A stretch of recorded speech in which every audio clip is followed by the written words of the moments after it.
Hi, this is Damien AtHope, and I'm an Axiological Atheist. And I'm here with my guest. Could you please tell us your name and what kind of atheist you are? My name is Anthony Moss, also known as the Godless Guitarist, and I would consider myself an axiological atheist, anti-theist, and apistevist. And for those that don't know, an apistevist is someone who does not gain knowledge by having faith. To me, it's a very intellectually dishonest position. Well, yeah, I always tell people on the street that faith is strong belief without evidence or contrary to evidence. So, I mean, exactly. That's why they always go, oh, well, science has faith. No, science actually starts with evidence or with a conjecture of the evidence or an inference of the evidence. It doesn't start with faith. In fact, it doesn't even accept faith. No belief will it accept without evidence or without some reason to come to that conclusion. Exactly. Anything else is just really God of the gaps when you think about it. I don't know, therefore God. And I've always heard, well, you have to have faith in something. You have to believe in something. All I have to do is accept facts, known facts that are repeatedly testable. Well, yeah, I always tell people, too, that there's a real problem where people put belief and faith as the same thing. And it's clearly, even to, even to religious people, it's clearly not the case. Because they usually say, I believe in God, then they give, because I have faith. So they're getting that belief and faith is not a synonymous word. So belief, everybody has beliefs. In other words, belief is a mental thing, like you said, of acceptance or trust, whatever. What it is then you have to justify it. What they offer is a pseudo-justification. Oh, because faith, which is because I want to understand it, I want to accept it. I mean, that's just ridiculous. It's funny because I was raised Catholic, and I had been indoctrinated in the church from a very young age. I'm adopted. I was adopted at I think I was about 4 months old, and then we moved out here to New Mexico. And the requirements were that the family be Catholic and have a Latino or Hispanic background. And so this has been prevalent all my life, up until maybe I was about 7, and I really started questioning things. I questioned the whole faith thing. I started questioning the Bible. I mean, I sat down and read the whole thing front to back, and I'm going, that's a contradiction, that's a contradiction. Oh, look, another contradiction. Wait, doesn't this contradict what the priest just said? And it amazes me that a lot of my family still say, well, you know, you have to have faith. Science doesn't explain God, but faith does. And it's like, of course, faith is a dishonest position in which to understand something not proven to exist. Yeah. Well, yeah, I agree with that. It's funny how they they think that somehow faith, how you, and they always justify faith with you push them hard enough. Oh, well, because I feel it inside. Yeah, you feel that the earth is not moving, but yet it's moving, we know, through science. So, yeah, your feelings inside can be completely wrong. And then another thing is people of faith try to turn it into an epistemological argument. Well, how can you know? How do you know? You know, and it's like, we know because we can measure, we can quantify the data. That's how. Yeah. It's reproducible, you know, in most cases, you know, so what their thing is not, you know, identifiable. It's not reproducible. It's not testable. It's just nonsense out of the air. Yeah. You know, I'd read a quote from, I think it was Richard Feynman, where he said, to paraphrase, at the top of natural science, you'll find science, but the deeper you go, you'll find God. And to me, it's just like, maybe he copped out on that, because look at the work of, say, like Dr. Krauss in his work in quantum physics. There's still no God. There's a bunch of stuff that we understand and that is actually counterintuitive to cause and effect, but there's still no God. I mean, what would God's mass be? Does he have an atomic mass? Is there something that we can quantify? It's still not there. Well, yeah, and also most people's claims of God are an active agent in the world, and no matter how much they want to make God some elusive thing we can't test, actions in the world we could test. Actions Yes. in the world we could say, wow, there's no reason for this, there's no explanation, wow, maybe it is something else outside of whatever. But everything has an in this world explanation. The deeper we go, we can explain it in this world. There's absolutely, like you said, God of the gaps. There's no reason to explain it as in this supernatural that we can't understand. It just happens out of the air, out of magic. Well, see, part of my conversion, I would say deconversion. Right, deconversion. Is I studied a lot of pagan religions after I got out of Catholicism, and especially the religion of my ancestors, who were Mexica Nahua Indians, or Aztec. But I studied their religion in depth, and I had kind of an idea that their god, their rain god, used to be a Toltec storm god, and you can look at the languages and. Oh yeah, that's probably true. Yes. But then this led me to another idea. Okay, what about like Zeus and Thor and all these powerful storm gods? And then you look at Yahweh, who was once a Canaanite storm god. And all these natural phenomena, I mean, we know how lightning works. We know what causes thunder. We know what causes global warming. We know pretty much what causes tornadoes. We know all these things through observable evidence. And once you look at the observable evidence and you look at how people could attribute something like lightning or thunder to a god, and then in conjunction with that, you look at the languages and everything else, it's one myth being pushed on to one myth, from culture to culture. And it's amazing because people say, well, God did that. And it's like, no, it didn't. We can explain this now. Yeah. Yeah, well, the people like to explain things, even though they don't have answers. A lot of times, people will just make stuff up, because I think that we're very, we're artistic, we're creative, so it's natural. I mean, just look at all the stories in the world that are like, sci-fi or whatever. People are good at making stuff up, whole worlds of stuff. That's like I heard before someone say, well, how could we come up with God if it wasn't true? Have you read Star Wars or Lord of the Rings, dude? I mean, it's not that special. Creative ideas, dude. We're artistic creatures who are curious. We like to name things. We like to, invent things. Even if it's children, we're almost prone towards anthropomorphizing everything. As a possibly natural, it could be really supernatural, hidden somehow. Yeah. I mean, the old Aztec legend was that Tlaloc, the rain god, had a bunch of, they were dwarves, and he would throw forked sticks of lightning down towards the ground.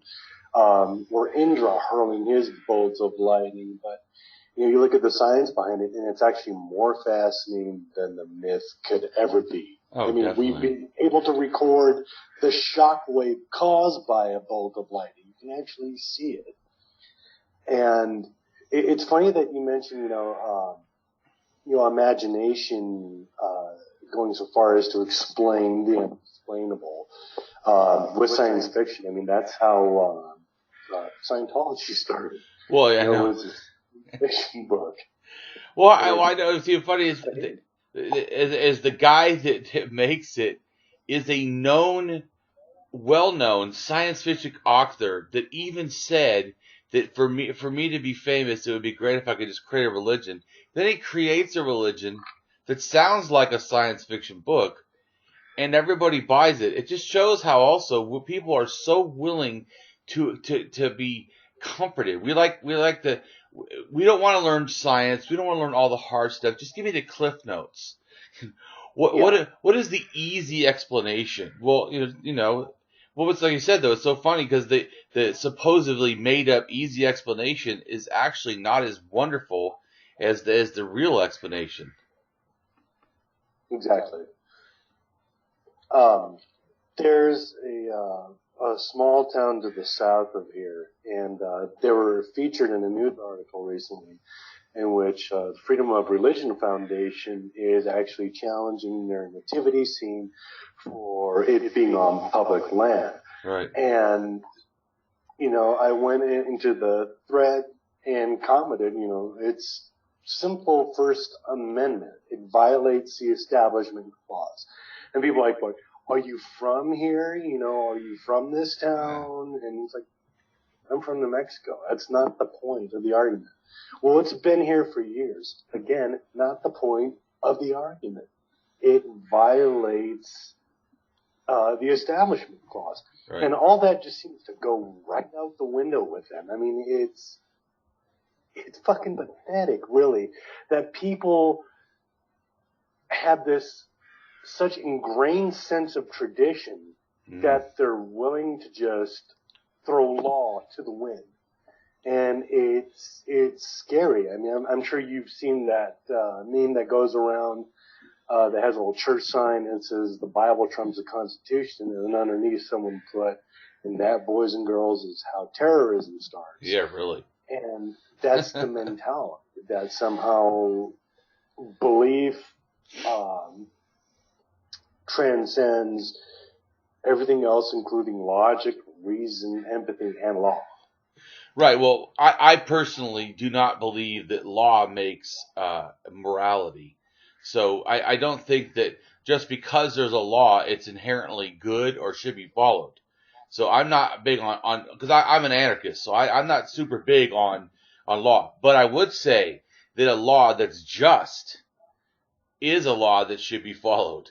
So the whole point, like you said, the Establishment Clause really is to be justice, to allow more free speech, to allow more to be involved, to end exclusionary things, which is what they want. They don't want freedom. They don't, like you said, they wouldn't welcome every single religion putting up something, in a public space. No freaking way. Mm-hmm. Well, look at what just happened recently with the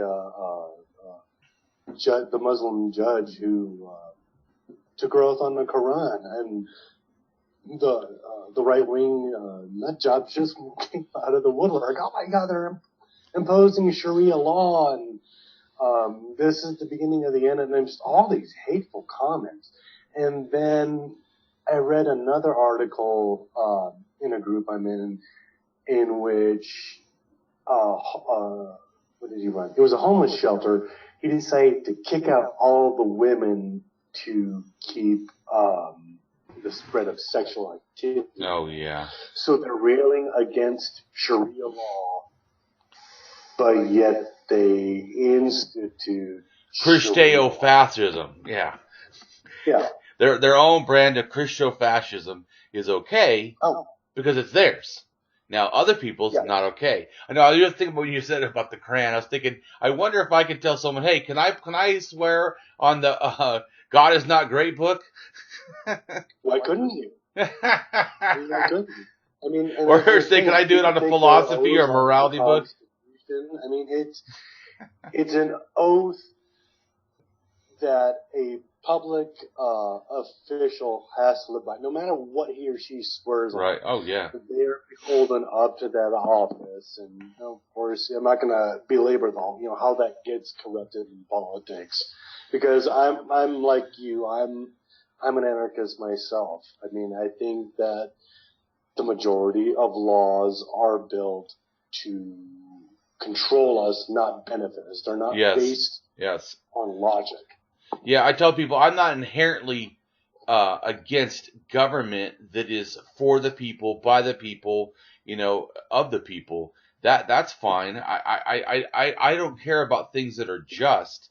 What I don't care for is, like you said, arbitrary laws that mean nothing, which is what they try to always pose. They want a theocracy. They try to put and it's really, to me, Christo-fascism, because they don't want any God religion. They just want Christian religion.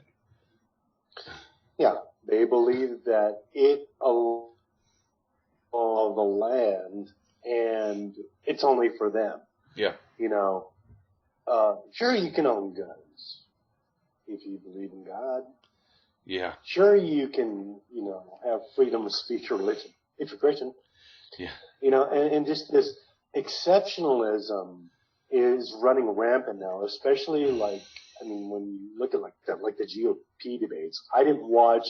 I just caught the highlights, and pretty much everybody I talk to says, "I'll kill more children than this guy," and America is a Christian nation, and it's frightening. They don't hide it anymore. They don't. I remember back in the early 2000s, after 9/11 had happened, and everyone was pointing at the right with their rhetoric, and it didn't seem so prevalent and out and about as it does now. I mean, they're just making these horrific statements, and people are they're agreeing with it. Yeah. Yes, I agree, and they don't understand that out of that very same mouth where they're saying, let's kill Muslims and America is a Christian nation and kill abortion doctors, that they're patriots. And that is frightening to me. Yeah, it is frightening. You're talking about exclusionary. It's funny how I thought that by this time racism was going to be a non-issue, but it's like the political party on the right is now making it the issue again. In a very bad way. I mean, it's like a resurgence of racism to the extreme. I mean, I thought this shit would be done. I think that, if you look at, the history of it, like when the civil rights movement happened, we thought, okay, equality would be a thing that, there wouldn't have to be any more addressing of the issue. But yet, with the way things have turned out socioeconomically, it's gotten worse. You look at, the low income and poor people of every city who have been disenfranchised, literally shoved into shitty little corners of the city so that people don't have to see them and that crime stays in that area. And people say that racism is over. We have Muslim clerks, actually non-Muslim clerks, Sikhs and Indians, being brutalized because people say they're Muslims. And it's just this rampant ignorance. I mean, people will probably come up to me saying, hey, you're probably a Muslim, right? I'm fucking human. I don't give a shit what you think. That's why it's important to really call them out for that hypocrisy. I mean, it's not, it's 2015. And I've heard the argument, well, it doesn't matter what year it is. I mean, we obviously haven't advanced far enough. Why do you think that is? It's because religious dogma keeps holding us back. We think we're getting somewhere every 30 years, and here come these troglodytes. Yeah, right back. Troglodytes. Yeah, but I mean, what I'm talking about, I wasn't thinking there'd be is such, like the fact that Trump can say such racist things, like calling, Mexicans rapists and stuff. It's like, I would have thought, when I was a kid growing up, in California, I didn't really think race was that big of an issue. I learned later it was, but I mean, I would have thought, well, by this time, for sure, we would be a lot more advanced, Right. and move past this bullshit. I would certainly never have imagined that someone could say such absolute horrific shit that's so racist as a president and still be the top runner. Like, whoa. But, there's no sanctions for this. I mean, there's, he's just speaking the truth. Really? Well, imagine if he was playing a professional sport, right? Don't we hold them to a higher accountability? If a professional sports player were to say this stuff that he says, they would be, like you said, they would be sanctioned, fined. They maybe be, kicked off of a thing or held back. I mean, there would be some penalty. They certainly would be not like welcomed, and like if you see things, if people say that he's from God, it's like, then you must think God is a fucking racist. I mean, what the hell?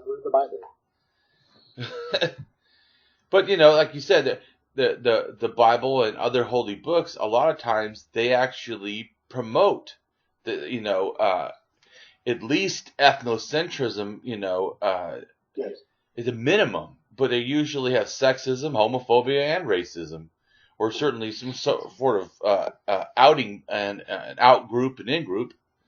Right. It's interesting that you bring up the ethnocentrism, especially when it comes to religions like Islam. One of my good friends on Facebook, he's an apostate in the Middle East. Right. And of course, I mean, if he were to come out openly, he would be beheaded. But him coming from a Muslim background, he hears that a lot. That, like, for example, ex-Muslims because, hashtag ex-Muslims because a lot of them have been called racist. They're racist or they're working for Israel. I don't know how that correlates, but okay. But the thing is, calling them racist because they choose to stand out against a religion which is not a race. I mean, that highlights, I guess, the sense of ethnocentrism that they feel being Arabs. But the thing is, Islam is not just limited to Arabs. Yeah. I mean, look at the biggest Muslim population on earth in Indonesia.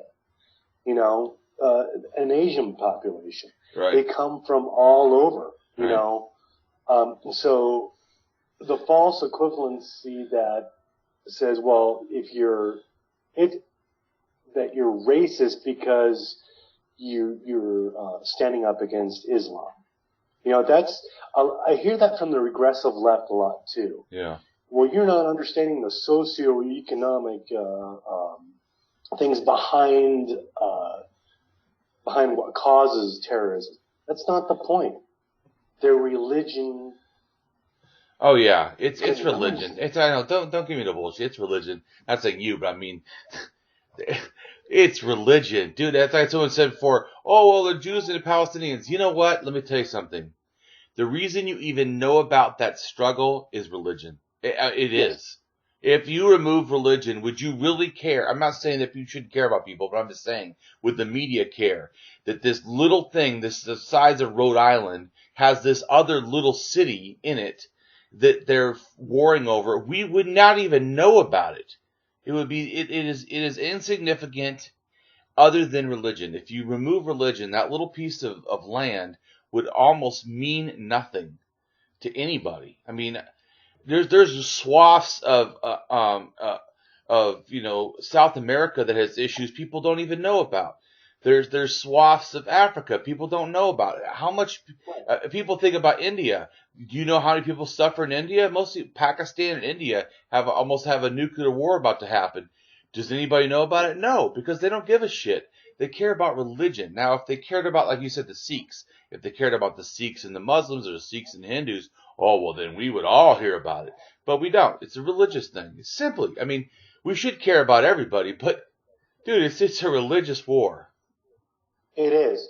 And to characterize it as anything other than that is really dishonest. Yes. I mean, if you look at how the religious right adamantly supports Israel, and Israel just asked for like an additional $1 billion to help them.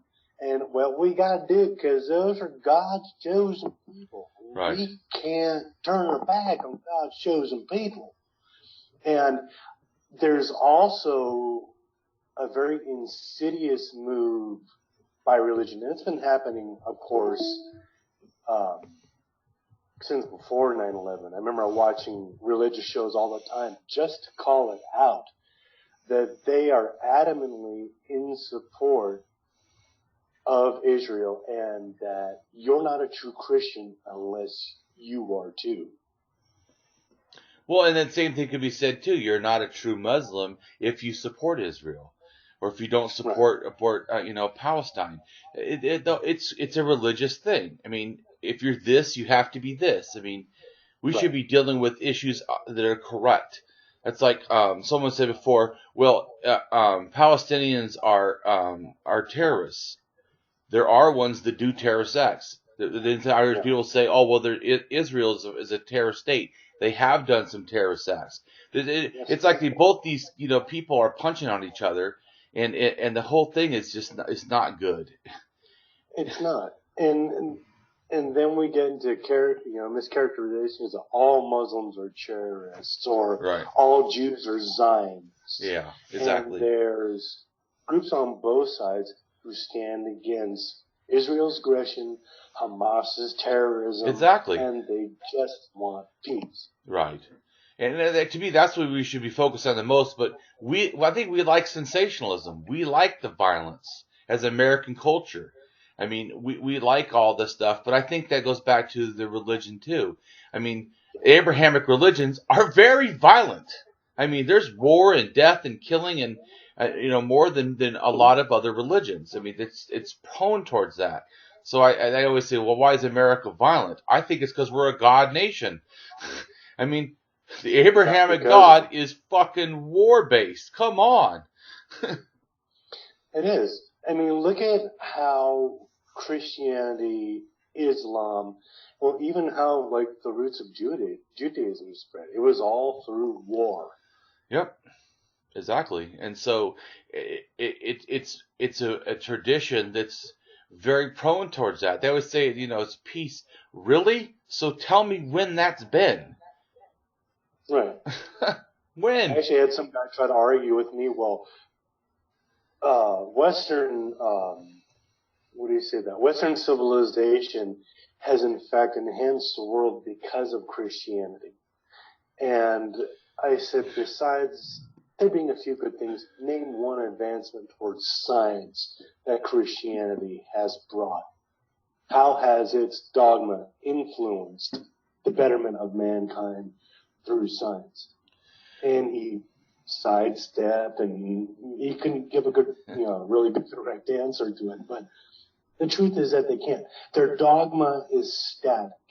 It doesn't evolve. Is there a chance for it to evolve? Certainly. I mean, I've seen churches out there who are accepting of homosexuals, and they even marched in the Pride Parade, which is good to see.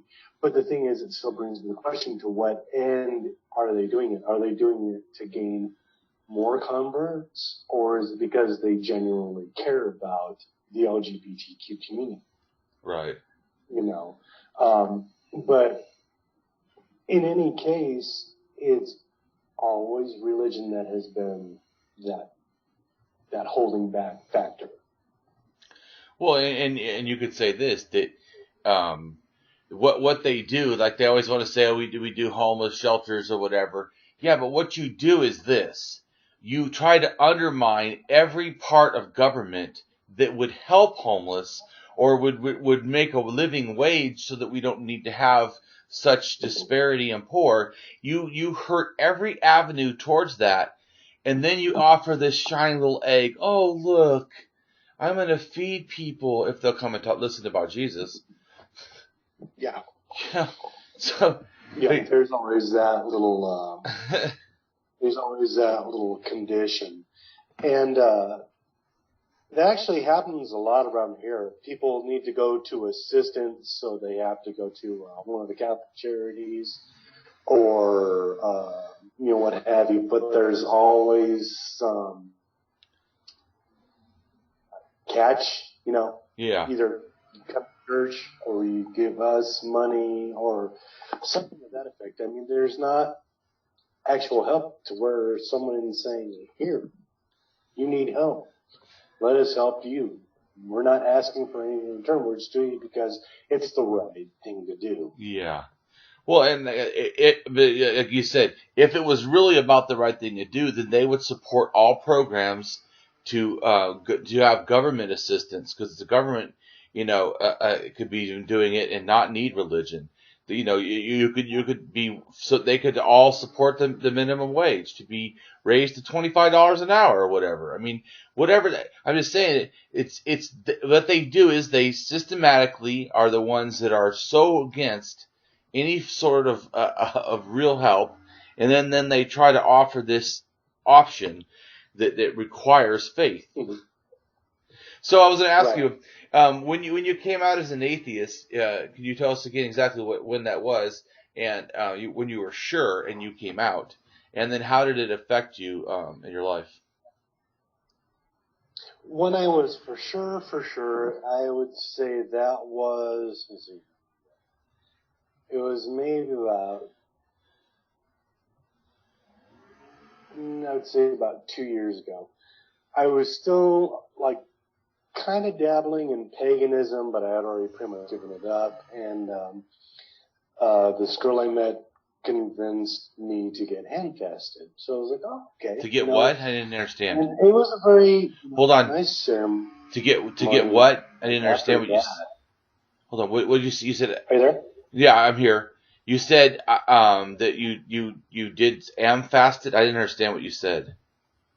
We were hand fasted. In other words, hand fasted. Oh, okay. Yeah. I didn't understand. Yeah, it was. I mean, it was a great ceremony and everything, but after a while, I mean, I put my faith into something that still wasn't there, and stuff started falling apart. Stuff started going south, and this. I was told to take my vows seriously, and by that time I was just like, oh, you know what?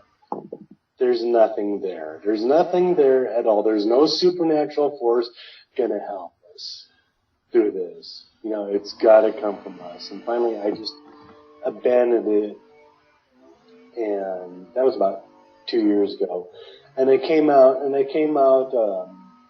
online, via Facebook, much to the chagrin of my parents, as well as my siblings. But the thing is I couldn't deal with it anymore. I couldn't deal with the dishonesty and then being dishonest myself and falling for it. I couldn't do it anymore.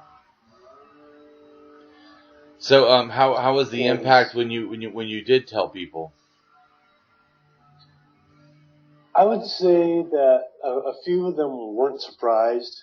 They weren't really surprised at all.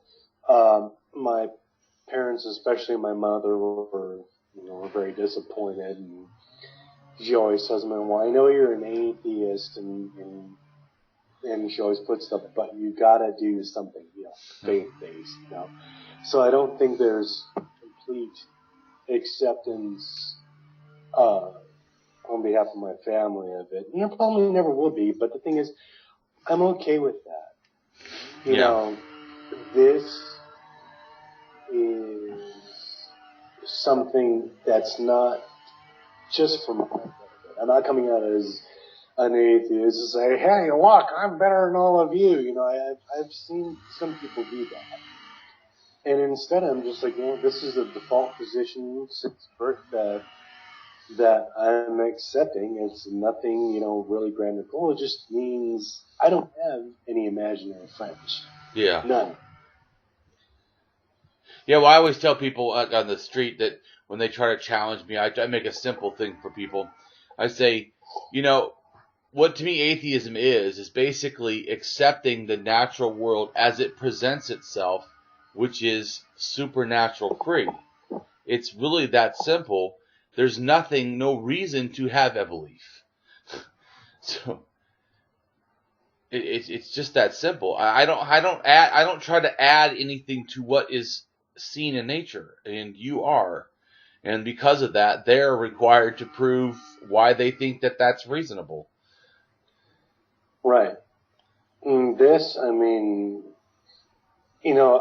heard from more than a couple of people that when you finally accept the default position that the world seems a lot more beautiful than it was under the guise of religion. And that is very true. Just the things that go on around us that science has explained, they blow your mind. Yeah. But they don't blow your mind if you only think the world is 6,000 years old and you can't think outside of 5 decimal points. Yeah. Well, even like you said, it's a good point too. I feel the same way about that. That before, when I saw different animals with different colors or different things, all I thought was, well, of course, God. Now I'm like, wow, how did that happen? That is amazing. How did a caterpillar happen? Really? Turns into a butterfly? What the hell? All of a sudden it becomes like amazing, the fact that white light, has colors inside of it. What? Mm-hmm. The natural world is a beautiful thing without supernatural explanations. Yeah, supernatural, I agree with you. Supernatural cheapens the world. Because then it makes everything explainable. Oh, well, that's just God. Oh, Oh, yeah, amazing, whatever. Oh, that's just God. Now you're like, wow, how the hell did that happen? I had a argument with a guy who was he was trying to proselytize to me. It was like in the parking lot of a Walmart. And I'd just gone to pick a couple things up for dinner. And he's like, well, if somebody states a fact to you, like, the sky is blue, I would say, well, that's because, the sky is blue. And I stopped and was like, do you know what makes the sky blue? Yeah. Do you know that the sky was not always blue? And he stumbled. I was like, what makes the sky blue? Why is it reflecting blue light rather than red? Right. And he couldn't answer. Right. Well, if he has a holy book, it doesn't have an answer. It's even the simplest things. Imagine people are like, well, oh, Jesus was so wonderful, he cured people. Really? Here's something he should have done. Told people to wash their fucking hands. Do you know how many people would have been lived if doctors would have... Obviously wasn't what we have now. What happened?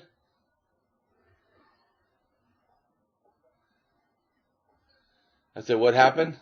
I didn't understand. Are you there? Yeah, I'm here. Oh, okay. Sorry, I had to move, and I think I disconnected my mic. Oh. Okay, I'm back. Yeah, it's really, really crazy. So do you have a lot of experience there in New Mexico? Do people give you a hard time for being an atheist? Do you have any like stickers on your car or anything that's for an atheism? I don't yet. I've got a truck, and I want to get, the T-Rex, eating the fish. Yeah, I have that. I have it on my car. Yeah. Or the one that says evolution. Around here, I really don't think you get as much pushback as if you would if you were in a real state. There is still pushback from from the older community who is still Catholic or Christian, is to the point of them actually damaging your property. Well, it depends, I guess. But the thing is, we here in Albuquerque, we actually have quite a few godless people that I've seen. It's just that I don't think we congregated, and I hate to use that word. Yeah. But I don't think we've like all met up as far as being supportive of atheism or secular humanism. I know that there's a group here. It's very small, and I'm trying to get more information on it. But they meet only certain times out of the month. Yeah, I can look at in your area, and I'm pretty good at finding stuff on Meetup and stuff for people. That'd be awesome. Yeah, because sometimes there's more outlets than people realize. So, but yeah, because a lot of people. That's why I think it's really important to like even having this kind of video. That we need to reach out. We need to be heard. We need to also help other people be heard.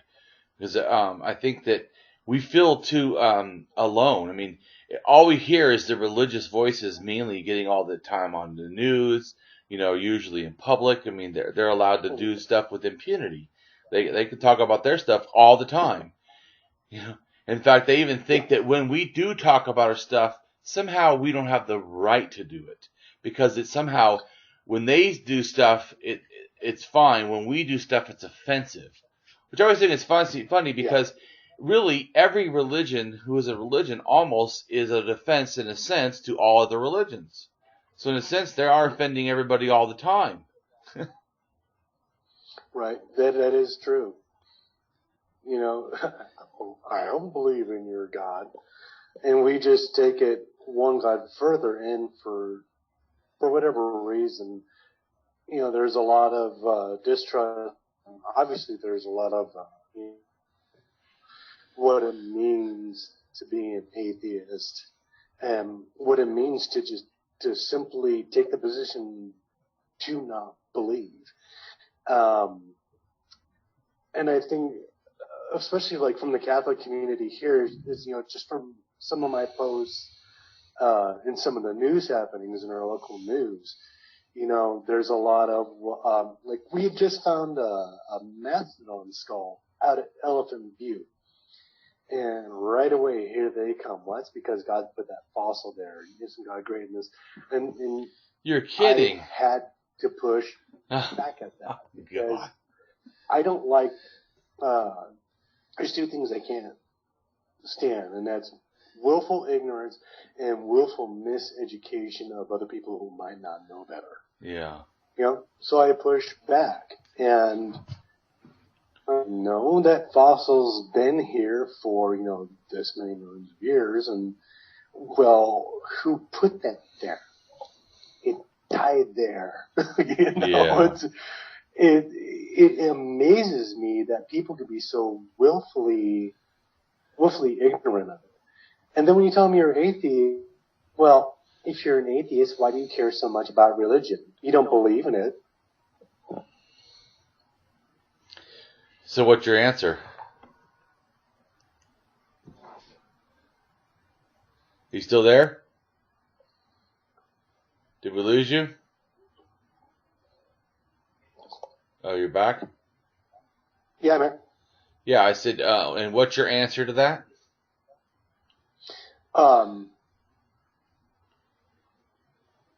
My answer to that is, when they say, well, why do you care so much about religion, or why should you care so much? I said, for the same reason why doctors talk about illness. They don't stop talking about illness.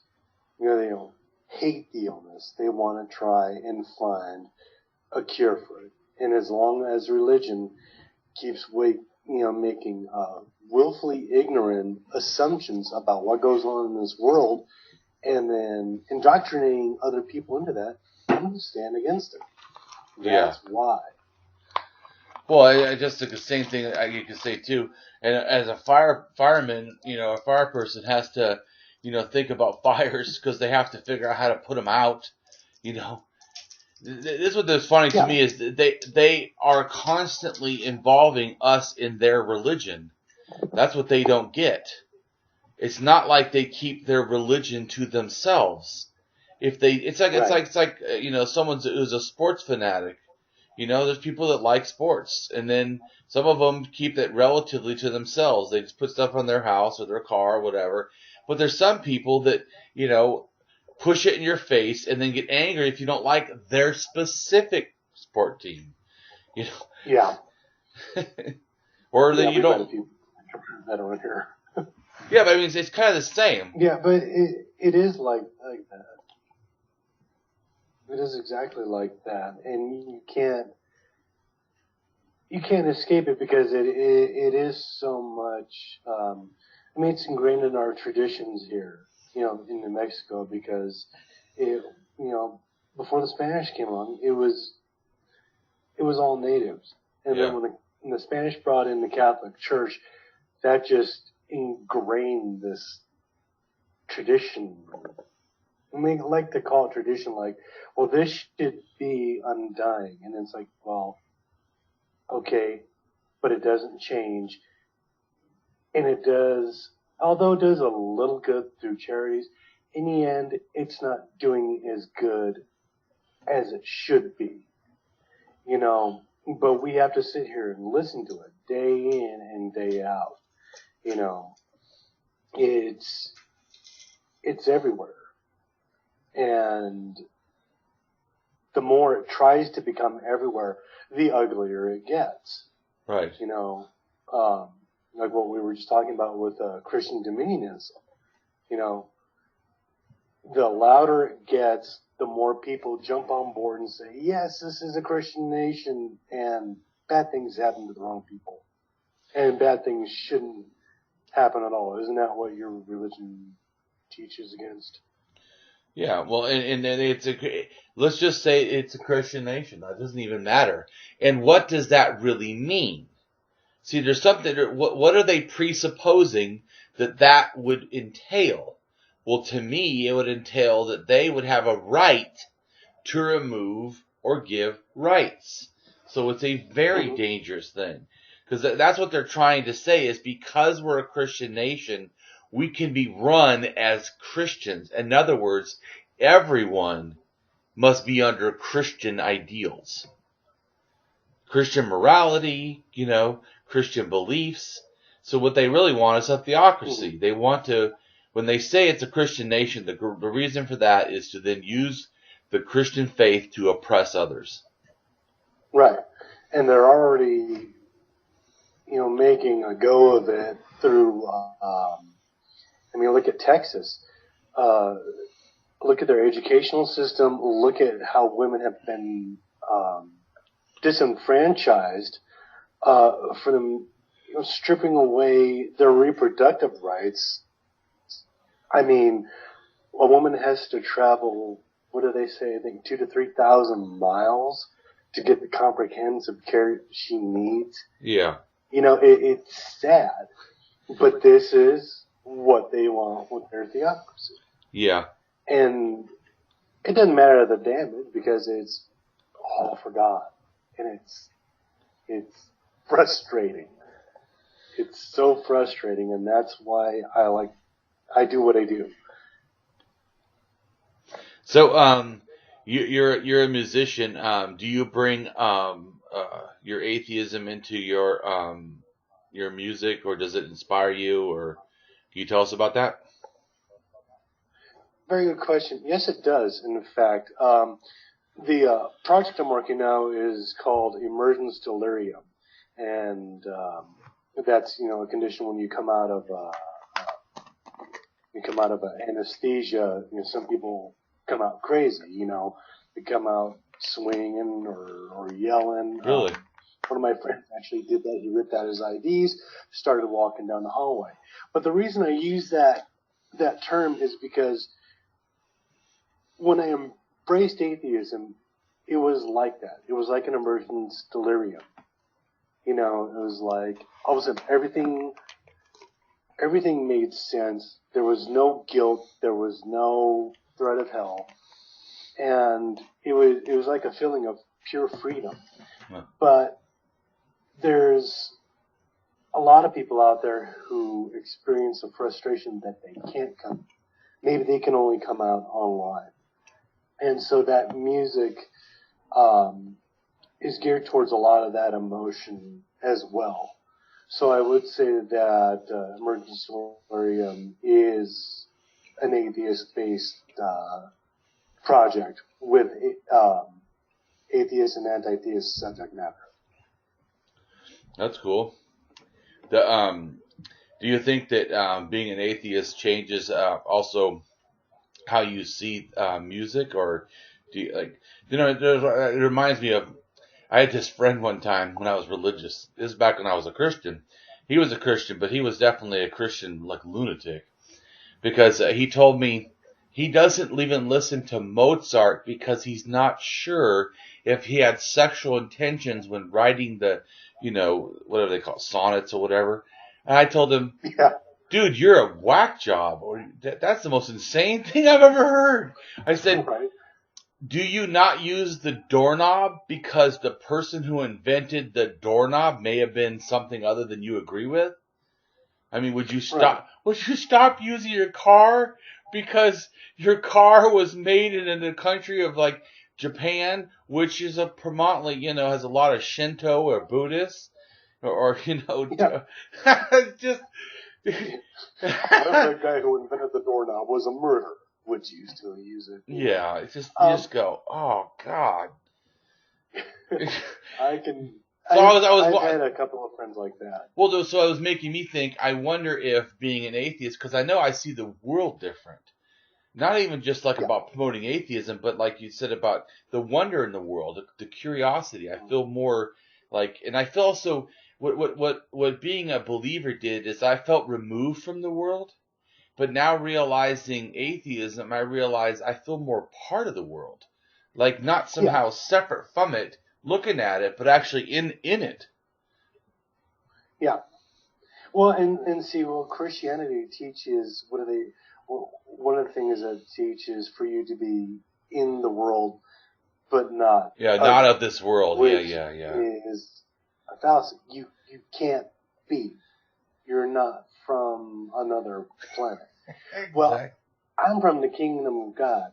No, you were born on this rock. Yes. But I just wanted to answer your question.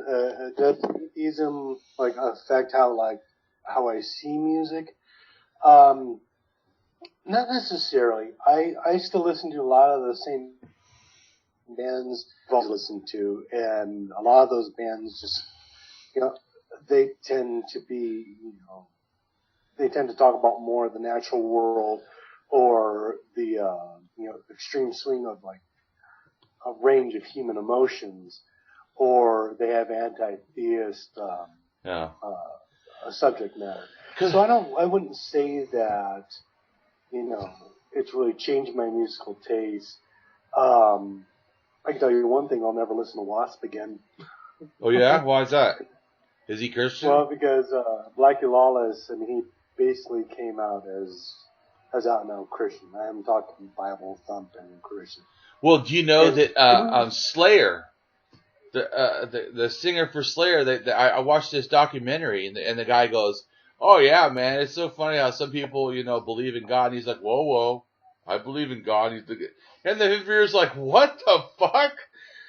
Yeah, you believe in God?" But yeah, but even more than the belief, what I'm trying to say is that when you're a believer, at least can't speak for you, but when I was a believer, I was more appealed to authority. What I mean by that in a music sense is, or even an art sense, that you basically I'm an artist, so I draw stuff, and I thought about music, doing music, more singing. I like lyrics and poetry, but I would in a sense, I would limit myself to what fit like the norm or what was appropriate. Like say sounds, like you know the human ear. Human ear it has certain sounds. So in a sense, in a musical sense, there's what sounds beautiful or what sounds correct or what's the authority of what everyone agrees to. So I can see in a musical sense that would be stifling, because I know my art was somewhat stifling because there's certain colors that maybe that you don't put with this other color, or you know what I'm saying? When you have a authority mindset, but then when you have freedom where you realize, wow, every option is open in a sense, because it's just creativity. And I was wondering if that had an effect on how you did music, because I know my friend does the piano, and he said that there's certain notes or ways of doing it that they consider correct, and there's ones that are not. And he said that once he became an atheist, it allowed him to be more desiring to go after the thing you're not supposed to do in sound, putting things together in a way you're not supposed to, in a sense. So I was wondering if that do you know what I'm saying? Yeah, I understand exactly what you're saying. I would say it did to a degree, in the fact I've always been a fan of progressive rock and metal, and a lot of the stuff I listen to has these, atonal minor chords, right, that they don't make sense. Right, there you go. That's what I'm saying. But when you play them at the right tempo or put them in at the right time, they're very powerful. And I guess when I was a believer and I listened to music, I really didn't listen to a lot of progressive. I mean, I listened to like Rush, but I didn't listen to a lot of the crazy stuff that I do today. And I think that thinking outside the box that progressive metal does just further enhanced my music, and I think it was more like learning how to play those strange chords and where to put them in. Right. And I think that just actually happened, not necessarily as a result of atheism, just as a result of my playing improving over time. Right. So could you say then? So the improving over time would actually remove the authority of what's supposed to be in general. Well, progressive metal does that to begin with. I mean, it's a lot of jazz influenced kind of stuff. So I mean, if you look at jazz, and just the nutty insane things that they do. I mean, you're going off on the solo that should not make sense behind this polymeter that doesn't make any sense, but yet everything's grooving. It's really kind of cool. As to like when I was religious, even when I was into heavy metal, it was still pretty much straight up thrash. Slayer, Anthrax, Metallica, Megadeth, that kind of thing. Everything was pretty much in 4/4 time. And yeah, I wouldn't listen to Slayer because it was too evil. Actually, it was funny because in 7th grade we went on this field trip, and one of my friends busted out his Ring and Blood tape, and I didn't want to listen to it. I was too scared. And then finally, I snuck close to it. I was like, "Yeah, this is cool." Yeah, isn't that a funny feeling though? That's what I'm saying. That almost goes back to my friend with that they wouldn't listen to classical because he wasn't sure what Mozart was thinking. But I think that's the truth. Religion gives you a fear of things that are not even scare. Why? Why would it scare me to listen to music? Yeah. Exactly. Actually, my mother confiscated, what was it? It was a Judas Priest Painkiller, because she thought the lyrics said Satan, and it actually said Savior. It was talking about, the narrative of the painkiller. And she took it away because she was so convinced that it said Satan. And then, heavy music, she considered it the devil's music. And it just made me want to rebel more. and actually listen to it and listen to the lyrics. And even go so far as to purchase black metal, which was the biggest no-no of no-nos because of its strong anti-religious themes. But listen to it, and then kind of a door in my mind started opening. Like, why are they singing about this? Why do they hate this so much? It's because religion is a form of mind control. Right. And that's when, about 7th grade, where I started rebelling, with music. Yeah, I can understand that.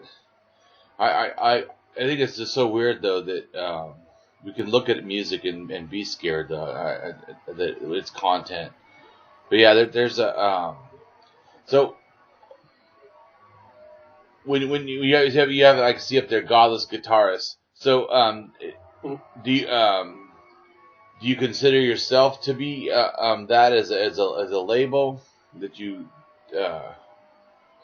or is that I would consider that to be me. I mean, guitar has always been one of my true loves since a very young age, and the fact that I like to express myself musically, and I guess the fact that music is a very big part of my life. I mean, I would gladly say that, yeah, that's me. So did you have your guitar with you for this interview? I don't. Oh. I can. Well, I was asking if you did, because I mean, if it's part of your life and it's who you say you are, that I would be willing to hear, or everyone to hear your guitar, but. It's plugged in the other room, and I could go get it, or Well, how long would it take? I have a practice amp, and What's that? I was planning on bringing it here, but there's not a lot of room. Yeah, well, you could have, because I think it's great to hear about who you are, and since you have something to share like that would have been cool. Then people could, more get a feel for who you are. Okay. All right, I'll tell you what. Yeah. If you like, I can go grab it. It's just right in the other room. Sure, go look at it. All right, I'll be right back. Okay.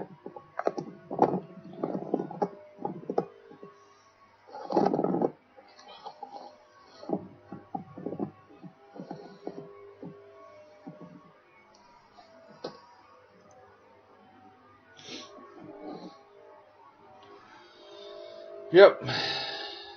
I think it's good for people to be able to express themselves as they really are. So that's why I think that because he's a godless guitarist, I think it's good that we hear his guitar and hear who he is more, because I think that that there's probably a lot of who he is that we're not experiencing because we're not listening to his music. So I totally support that.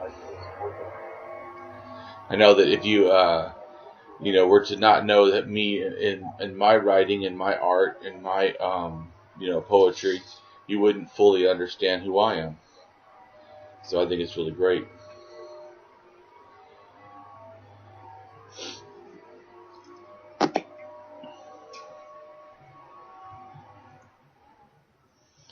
All right.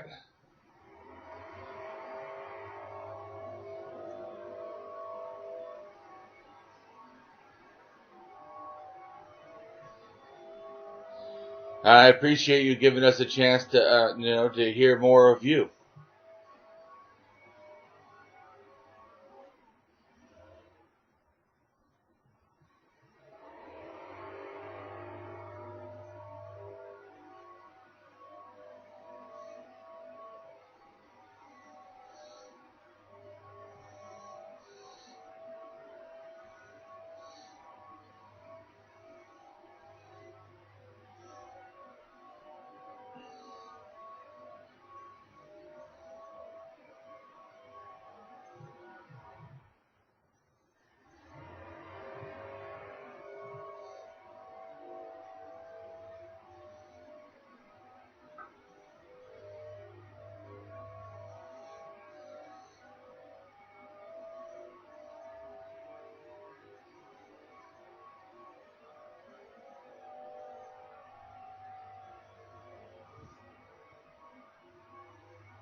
Is someone trying to sleep?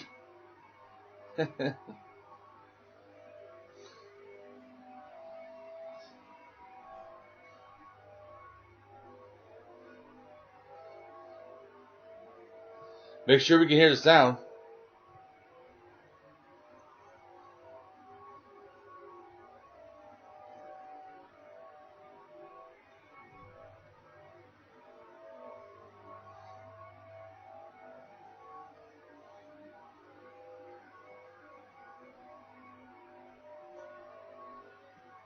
I can't hear you. I don't hear you. Or hear you, I don't hear you.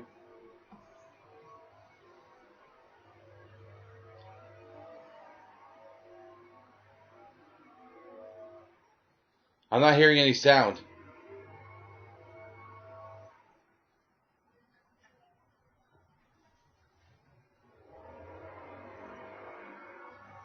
No, no sound.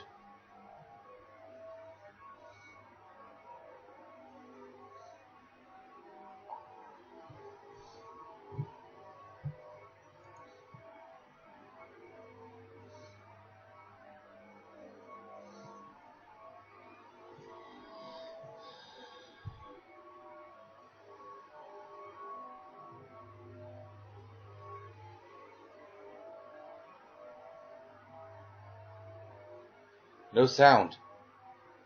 There's no sound.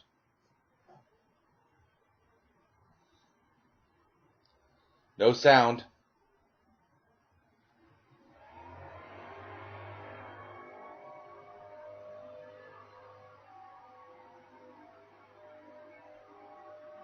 I hear nothing. I don't hear anything. What happened?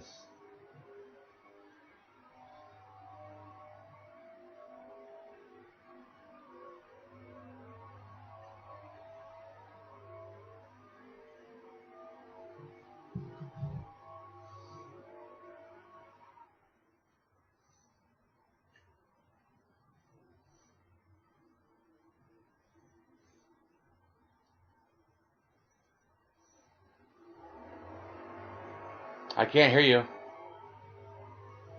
No sound.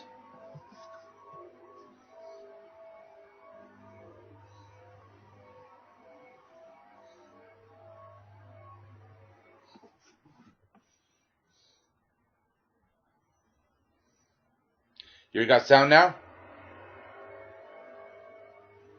Say something. Talk. I cannot hear you.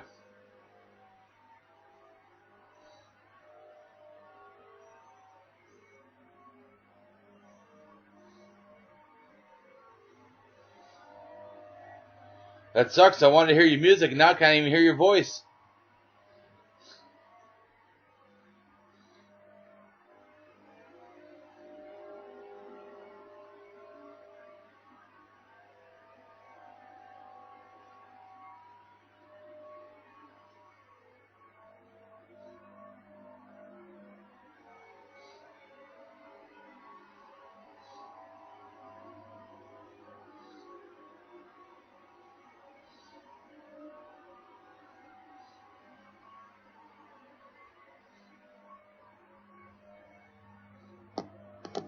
Now I hear you.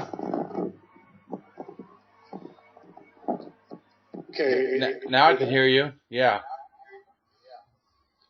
I wonder if it's a problem with the external mic on this thing. I don't know, but I can hear you now. Like this. I was like, damn, man, we wanted to hear your music, not stop hearing your voice. All right. I can still hear you, though. That's good. Okay. Yeah, it might be something with that mic. I'm not sure how good this is going to pick this up. But Well, it'll be better than silence. yeah.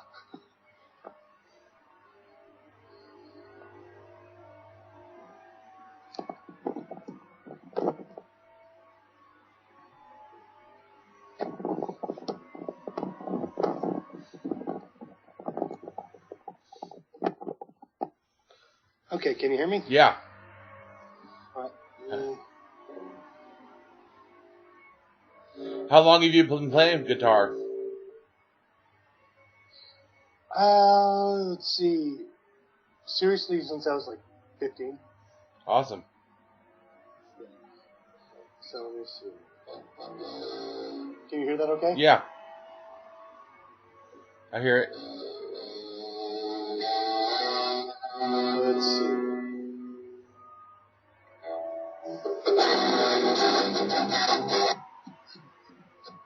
Wait. I'm actually going to put this down. Okay. Because the mic inside's a little loose. Yeah, okay.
Right on, that was cool. Okay, so that came out okay. I don't know if it did or not.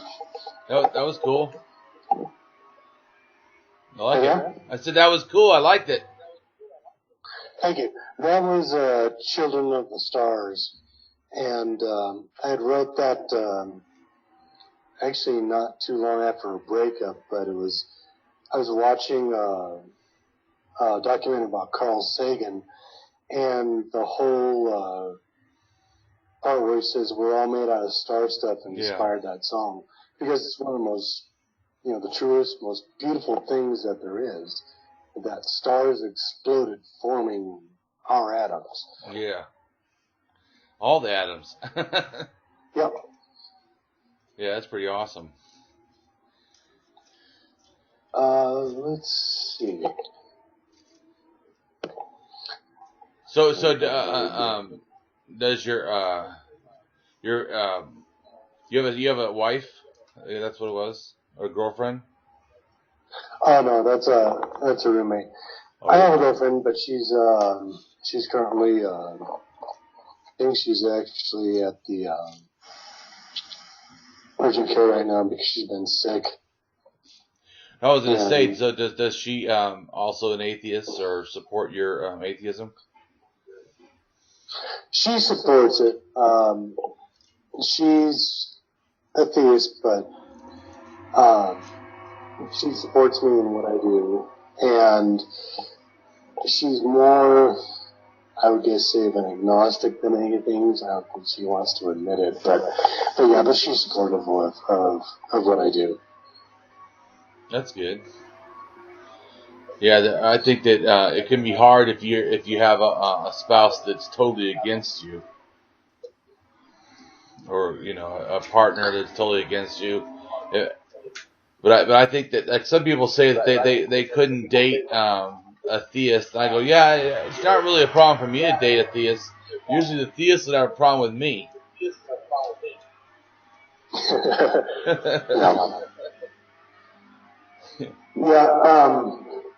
There's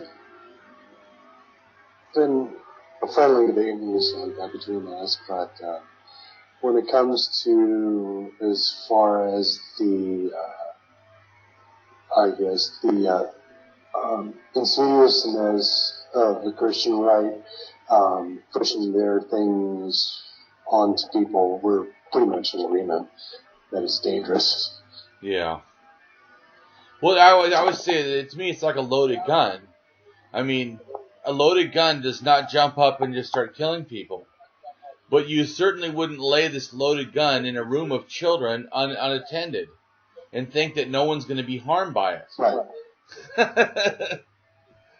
Because someone's going to use it in a way that's harmful. So to me, the holy books have an ever-ending potential to inspire or support the harm of others.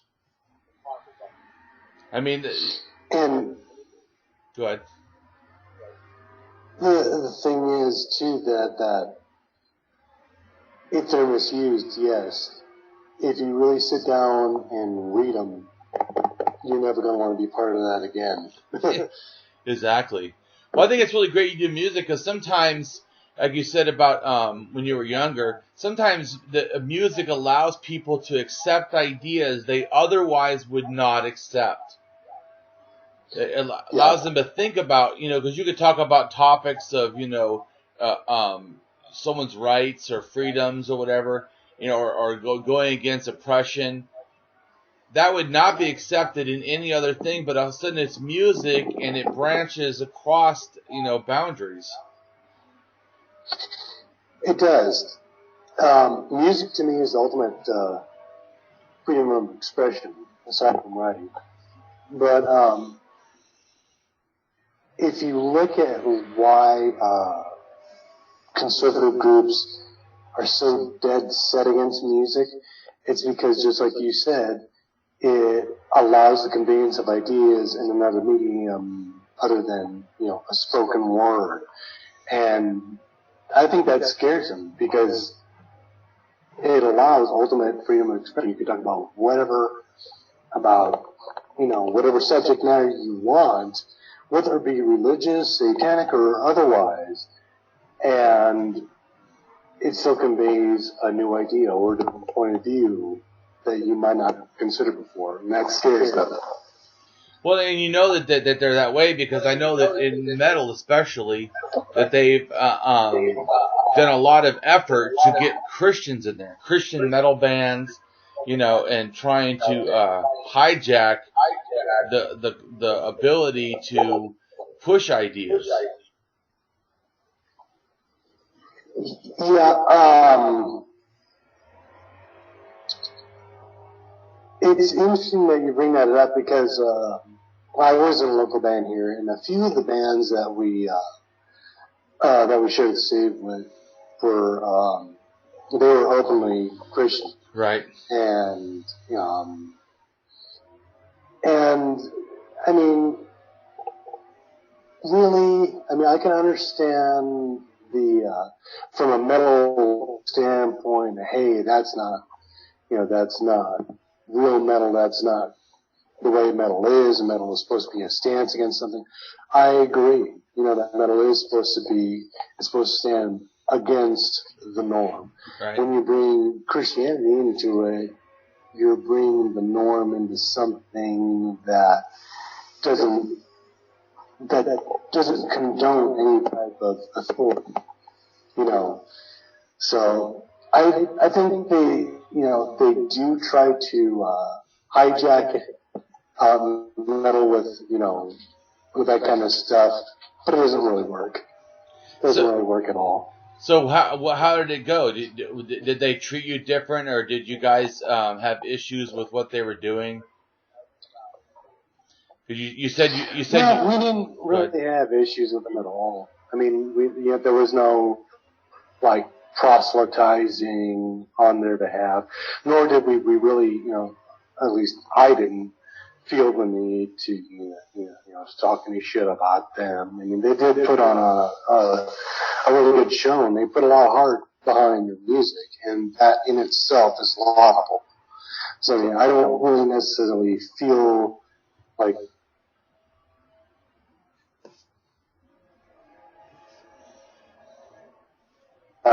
to get to do it first. If they want to attack our subject matter, then we can go there. But usually, I don't find that happens. It is kind of a live and let live kind of situation.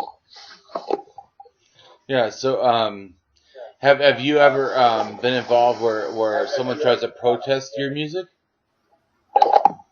because they're religious? Say again? I said, have you ever had someone like protest or put your music down because it's not religious? No, oddly enough. Some of the bigger venues around here, they do get protesters in front of, I think the last time I heard of it was like 2 or 3 protesters at, what show was it? I think it was like Guate. It was one of the black metal shows that like 2 or 3 people would come up to protest. But you don't really have a lot of people out here, picketing heavy metal events per se. It's not as prevalent as it is in other states, which is interesting. Yeah. So when you do your music, have you ever thought of doing lyrics, or do you just do guitar? I'm a multi-instrumentalist, so I can play drums and bass.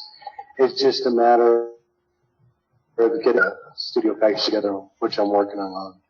And but yeah, all these songs do have lyrics, drums and bass guitar accompanying. Oh, that's awesome. See, you could almost be your own band, right? Anymore, that's what a lot of people seem to do, especially when it's a personal project. A friend of mine in Texas, he's got 3 or 4 like different bands under his label, but it's all him. And each band has like a different it's a different subgenre. Yeah. So one's a little bit more electronic, one's a little bit more, slow, heavy doom. Another one's just straight up black metal, and another one is a little bit more kind of traditional heavy metal. So, but it's all him, and I think it's an awesome way to do that, because I was in a band, and I understand creative differences can happen, and things like that. So it's one of those things where if it's something that you want to do and make it your vision, yeah, do it yourself. Get help from people who know, but you're the one playing the music. So, and what would you say your genre is? Subgenre or whatever? I would say that it's progressive metal. There's one, let's see, I think I had a total of 4 or 5 tracks just for guitar made up now, and more coming. So, well, cool. I would definitely call it progressive metal. So, when you said you have a project, so when your project is complete the way you want it to be, what will it be? You and other musicians, or how is that going to be? As far as it repeating live, it'll probably be other musicians. I think it's hard to find musicians who are on board with that kind of music. I mean, it depends on the area, you know. But as for like the album itself, it'll be just me. But if it's to be repeated live, yeah, we're gonna need a band.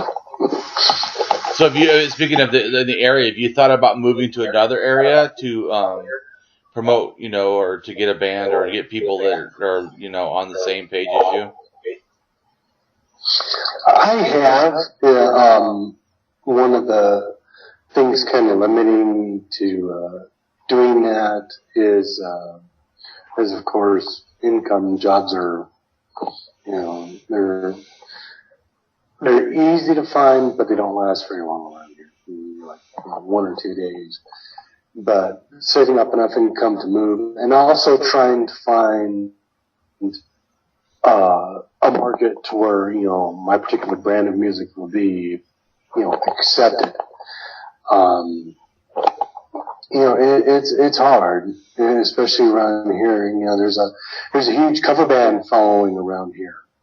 But as far as for anything like original, it's kind of few and far in between.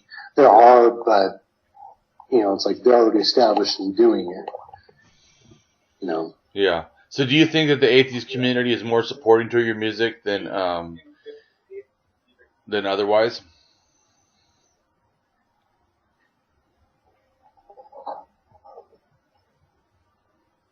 Did you hear me? Can you hear me?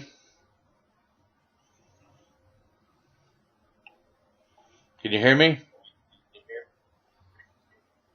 Yeah. You kind of like are paused or something. There you go. So I said, yeah, I'm here now. Can you hear me? You can hear me, right?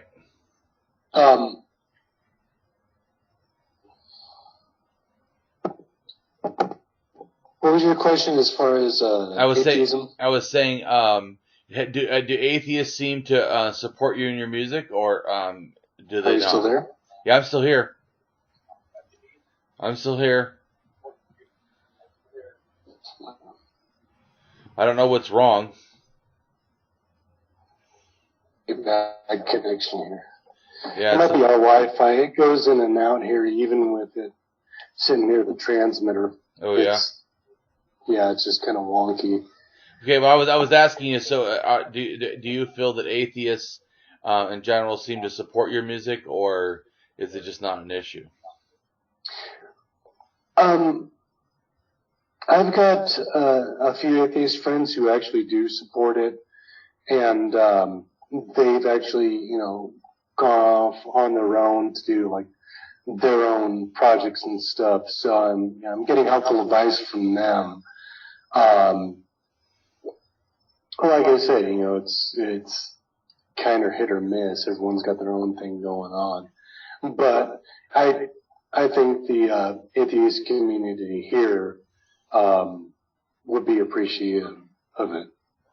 Well, it just seems like atheists, to me in general, I guess maybe it's just me thinking, but would seem to be more open towards metal or other, you know, kinds of music than, you know, religious. Because we don't start with the thing saying that somehow metal is wrong or, you know, connected to the devil.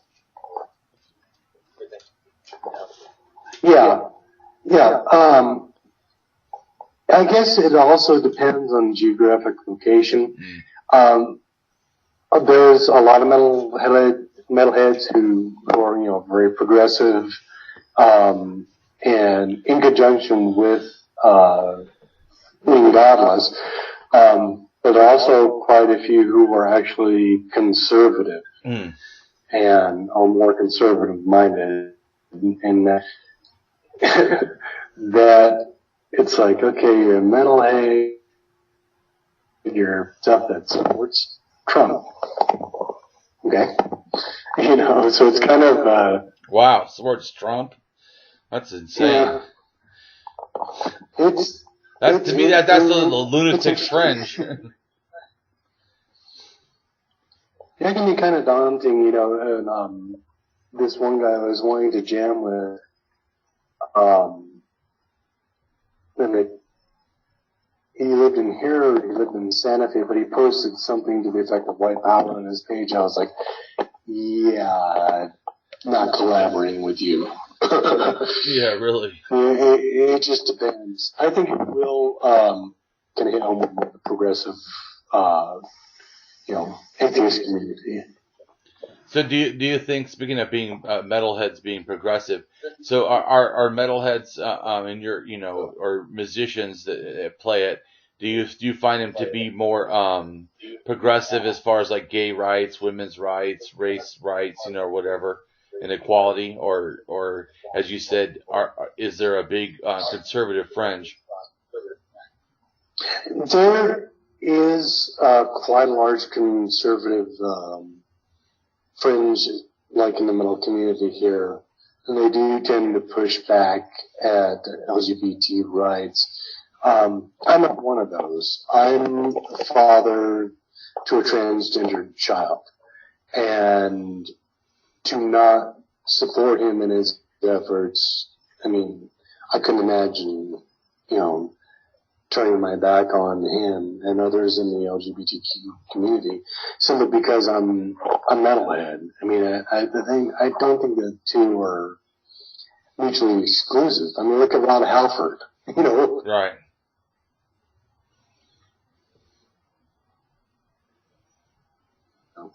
Sorry. Well, yeah, you cut out. Also, Queen. And he's in a black metal band. Yeah.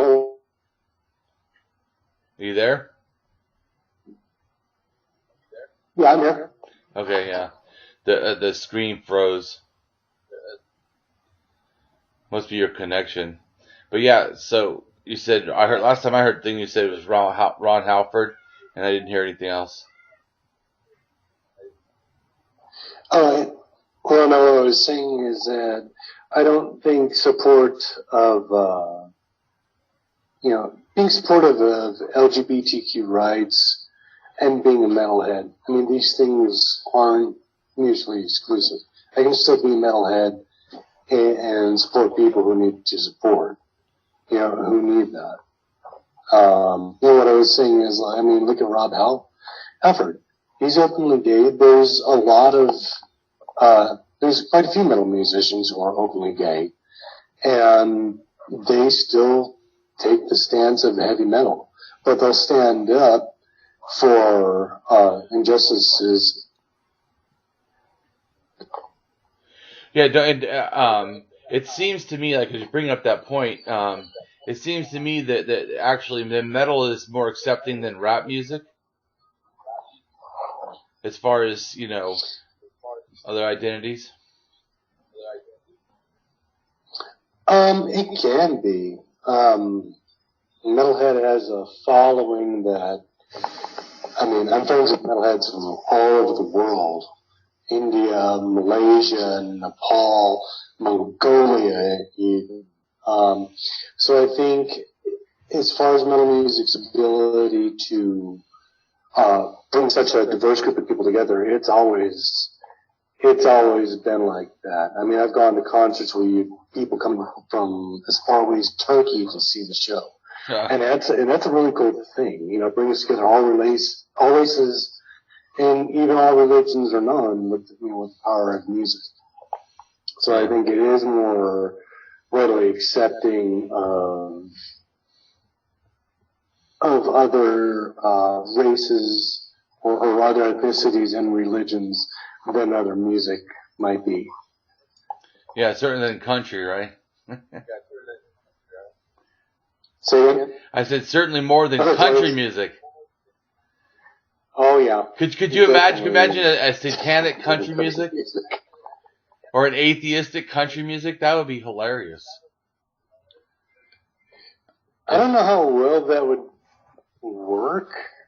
It'd be interesting. It'd be an interesting experiment. I might be willing to try that, and see how far it goes. That's what I'm saying. So when you think of that, it sounds more outrageous than for someone to say you know, a non-religious metalhead, you're like, well, of course they're metal. Yeah. The music itself may or may not, you know, touch on a variety of subjects, religious and non. But the music itself is what really brings the people together. Yeah. And I think even though there's arguments, you know, you have arguments over which subgenre is the best and blah, blah, blah, blah, blah. To me, it's the same thing as arguing over which sect of Christianity is the best. You know, unlike with music, I mean, metal is just metal. With that, you know, it's religion and it's crap. Yeah, really. Well, so do you have anything else that you wanted to ask me or you wanted to say?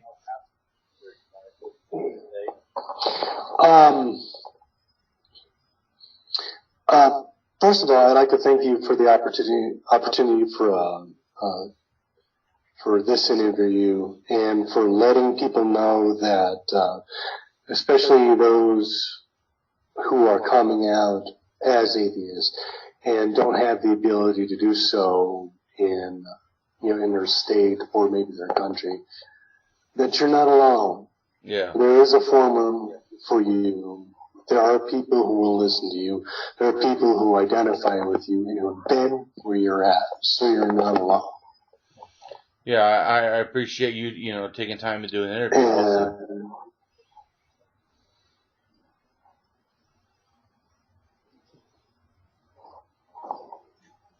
Yeah, I said I appreciate you taking time to doing a video also, and sharing your music.